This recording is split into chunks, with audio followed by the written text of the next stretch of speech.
Zootopia 2 is out, so I thought we should take a look back at the 2016 film Zootopia, Zootropolis. I'm not sure what it's called anymore. My weekly 2-minute show here where we discuss faith and spirituality in Disney films. So welcome, I'm Elliot, and let's dive right in. I do enjoy kids' animations when they have a lot of, heart and soul and have good questions to ponder, and I think particularly this film has a lot of links to real-world issues around racism and prejudice.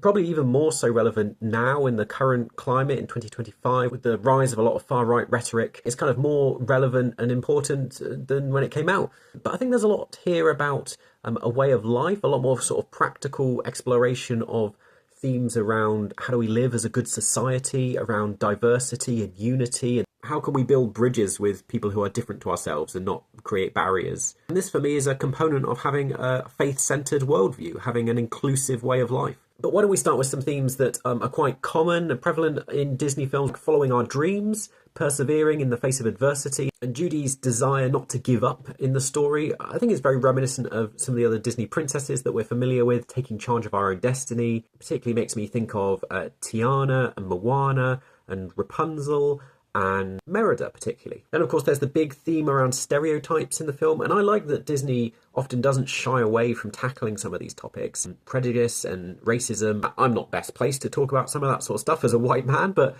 I like that we're tackling some of those issues. And one of my main complaints really with the church generally, I've voiced this before, is that sometimes it feels out of touch and not relatable to our everyday lives because we don't talk about some of those deep, profound issues that we're facing as a society. It's quite similar to some of the things we talked about recently in the Wicked film adaptation. There's a similar message about not judging others, not scapegoating people, not fearing others for looking different to ourselves. It's a very Christian message to be, love others as yourselves. It's not unique to Christianity.